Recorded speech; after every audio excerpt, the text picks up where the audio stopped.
Hey guys, मेरा नाम है बिलाल और आज हम बात करने वाले हैं वन पीस के चैप्टर 1143 के बारे में। चैप्टर 1143 को स्टार्ट करने से पहले बताना चाहता हूँ कि हमने अपने इस चैनल एनसी के रिएक्शन पे वन पीस के फुली एक्सप्लेनेशन वीडियोस के ऊपर काम शुरू किया है, जिसमें आप वन पीस के एपिसोड 1 से लेके अपकमिंग जितने भी एपिसोड होंगे उनकी फुली एक्सप्लेनेशन वीडियोस को देख सकते हैं। तो वीडियोस को देखने के लिए आपको चाहिए कि आप चैनल को सब्सक्राइब करें ताकि हर वीडियो का नोटिफिकेशन आपके पास टाइम पे आए। तो बिना किसी देर के शुरू करते हैं चैप्टर का स्टार्ट होता है एक यूनिक पैनल के साथ। ये पैनल काफी यूनिक है क्योंकि पिछले जितने भी पैनल्स थे उनमें हमें सिर्फ यामातो की जर्नी दिखाई गई थी और मुझे लगता है ये पैनल वन पीस के एगहेड आइलैंड के साथ रिलेटेबल होगा। चैप्टर का नाम है गॉड नाइट। चैप्टर का नाम सुनते ही ऐसे लग रहा है कि जैसे इस चैप्टर में हमें गॉड नाइट जो एल्बफ में आए हुए हैं उनके बारे में थोड़ा और जानने का मौका मिलेगा। तो बिना किसी देर के शुरू करते हैं चैप्टर का स्टार्ट होता है उन्हीं बच्चों के साथ। सोल उन बच्चों को रोकने की कोशिश करता है और वो उन बच्चों को देख के कहता है कि ये बच्चों को क्या हुआ और इन्होंने ये किस किस्म के व्हाइट कपड़े पहने हुए हैं। वो उन्हें रोकने लगता है लेकिन रॉबिन वहां पे आती है और उसको कहती है कि इन बच्चों को ना छुओ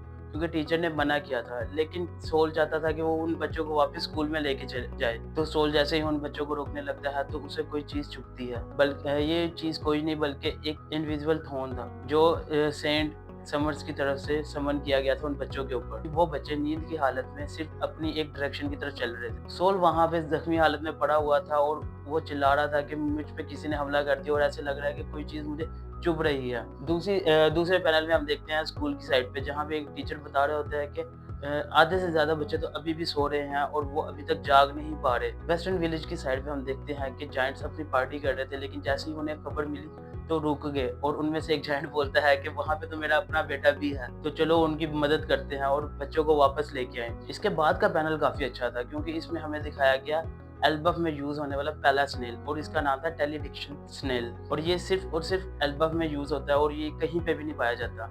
और उसी स्नेल के पास नामी, ब्रूक और जिम्बे खड़े थे और वो सोच रहे थे कि यहाँ पे क्या हो रहा है क्योंकि उन्हें भी कुछ समझ नहीं आ रही थी। जिसे सुनने के बाद नामी बहुत ज्यादा हैरान होती है और वो ये सोच रही होती है कि बच्चे आग की तरफ क्यों जा रहे हैं, वो अपनी हिफाजत क्यों नहीं कर रहे। नामी उन सब जायंट्स के ऊपर बोलती है और कहती है कि होश में आ जाओ, वहाँ पे आग लगी हुई है और बच्चे उस साइड पे जा रहे हैं। इसके बाद देखते हैं हम एक शिप। ये शिप कोई नहीं बल्कि एक फायर ब्रिगेड शिप थी और इसे रवाना किया गया था उस आग की साइड पे ताकि ये लोग वहां पे जाए और उस आग को बुझा दें। लेकिन इन जायंट्स को भी नहीं पता था कि इनके साथ आगे क्या होगा। जैसे ही ये जायंट्स उस आग के पास पहुंचते हैं तो वो ये चीज देख के हैरान हो जाते हैं कि उस आग के पास एक बहुत बड़ा सा मॉन्स्टर है और वो मॉन्स्टर उनके ऊपर हमला कर देता है। ये मॉन्स्टर कोई नहीं बल्कि उन बच्चों की इमेजिनेशन थी जिसे सेंट क्लिंगम ने जिसे रियलिटी में बना दिया।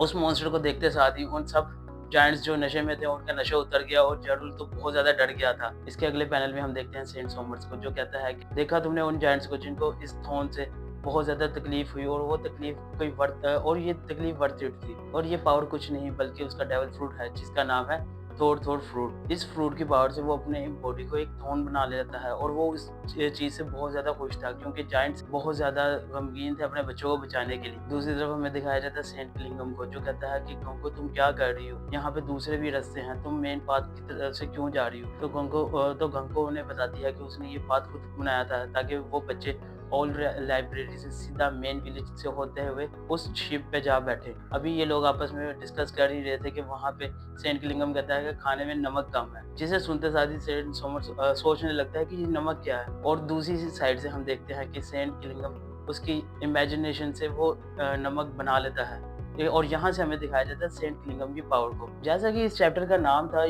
गॉड्स नाइट और इस चैप्टर में हमें काफी कुछ देखने का मौका मिला और इस चैप्टर के साथ ही हमें दिखाया जाता है सेंट क्लिंगम की डेविल फ्रूट पावर और इसका डेविल फ्रूट था ड्रैगन फ्रूट, जिससे वो किसी भी इमेजिनेशन को रियलिटी में बना सकता है और उसको यूज भी कर सकता है। ये लोग खाने के मुतालिक बात ही कर रही होती है कि गंगो कहती है कि यहाँ पे कुछ इंटरेस्टिंग होने वाला है क्योंकि उसने एल्बफ की दूसरी साइड पे एक शिप देखी थी और उसके मुताबिक एम्परर लूफी यहाँ पे पहुंच चुका है और ये काफी इंटरेस्टिंग होगा इन सब के लिए। ये नाइट्स तो काफी ज्यादा कमीने हैं क्योंकि वो ये डिस्कस कर रहे होते हैं कि बच्चे बहुत जल्दी से उस आग की तरफ पहुंच रहे हैं। तो वो उनमें से एक नाइट कहता है कि अगर ये बच्चे मर भी गए तो कोई नहीं, हमारे पास नेक्स्ट बैच तैयार है बच्चों का, हम उन बच्चों को ले जाएंगे होली लैंड। और फाइनली लोकी की प्रेजेंस का पैनल तो आ ही गया जिसमें हम देखते हैं कि लोकी उन जायंट्स को कह रहा होता है कि तुम लोग कुछ भी नहीं हो और तुम लोगों में इतनी पावर भी नहीं है कि तुम मेरे रेकनीर को उठा सको। और जेड उसको कहती है कि तुम सन वर्ल्ड के विक्टिम्स को क्यों मारना चाहते हो, वो तो बहुत ज़्यादा इनोसेंट है। और वो कहता है कि मैं सन वर्ल्ड के जितने भी वीक जायंट्स हैं उन सबको मार दूंगा। और साथ में वो कहता है कि क्या तुम्हें दिखाई नहीं दे रहा है, आग बहुत ज़्यादा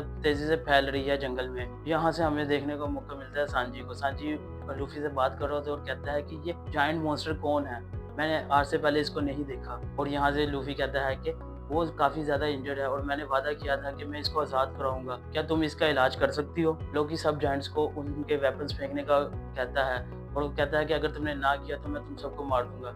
हजरुद्दीन कहता है कि हम अपने वेपन्स फेंक रहे हैं लेकिन तुम कुछ ना करना। ज़ोरो कहता है ध्यान से, तुम उसके ट्रैप में आ रहे हो। इसके बाद अगले पैनल में हम देखते हैं लूफी को, जो कहता है कि अब मेरे पास कोई चॉइस नहीं है और वो सीधा लोकी के ऊपर हमला कर देता है। लूफी की एक ही स्ट्राइक से लोकी ढेर हो जाता है। इसका मतलब ये नहीं कि लोकी बहुत ज़्यादा वीक है, बल्कि लोकी असल में बहुत ज़्यादा जख्मी था क्योंकि सोमर्स ने उसके ऊपर काफ़ी टॉर्चर किया था और लोकी का ऑलरेडी बहुत ज़्यादा ब्लड लॉस हो चुका था। तो वो लूफी का ये पंच बर्दाश्त नहीं कर पाया। लोकी के ज़मीन पे गिरते ही, मैंने तो अभी अपना बिजनेस मुकम्मल भी नहीं किया। हजरुद्दीन क्या तुम इसकी मदद करोगे, तुम इसके फोन्स को कवर करो क्योंकि इसमें से बहुत ज़्यादा खून बह रहा है, मैं नहीं चाहता कि लोकी मरे। हजरुद्दीन लूफी की बात सुनने के बाद गर्ड को कहता है कि लोकी की मदद करे और उसके जख्मों की पट्टी करे। लूफी गर्ड से पूछता है कि लोकी को फुली रिकवर होने में कितनी देर लग जाएगी, तो गर्ड कहती है कि लोकी को फुली रिकवर होने में काफ़ी मंथ लगेंगे। लूफी लोकी के हॉर्न्स को देखता है और कहता है ये क्या है। हजरुद्दीन लूफी को बताता है कि एंशिएंट जायंट का मार्क था। इसके बाद हम देखते हैं हजरुद्दीन की पास्ट लाइफ। वहाँ पे हमें दिखाया जाता है कि किंग हार्डल अपने दोनों बेटे लोकी और हजरुद्दीन के पास खड़ा होता है और कहता है कि तुम दोनों ने इस एल्बफ को बचाना है। लोकी अपने बड़े भाई हजरुद्दीन की बेइज्जती करते हुए कहता है कि तुम इतने वीक हो, मैं तो तुम्हें अपना भाई भी नहीं मानता। और वो हजरुद्दीन की माँ की बहुत ज़्यादा बेइज्जती भी करता है। ये सब चीज़ें जैसे ही हजरुद्दीन को याद आती है तो वो अपनी एक्स उठाता है और लोकी की तरफ बढ़ता है और वो लोकी को मारने ही लगता है कि जितने भी जायंट्स होते हैं वो हजरुद्दीन को रोकते हैं और कहते हैं कि तुम ये क्या कर रहे हो। लोकी हजरुद्दीन को कहता है कि अगर तुमने मुझे मारना है तो अभी ही मुझे मार दो। और वो हजरुद्दीन को कहता है कि मैं तो कभी अपने बाप को मार भी नहीं सकता। और इसको कहने के बाद वो कहता है कि तुमने जंगल में आग नहीं देखी जो बहुत तेजी से फैल रही है। और यहीं पे चैप्टर एंड होता है। अगर आपको ये वीडियो अच्छी लगी है तो वीडियो को लाइक करें, चैनल को सब्सक्राइब करें और कमेंट करें अपने फेवरेट मोमेंट्स इस चैप्टर के बारे में। Thank you for watching.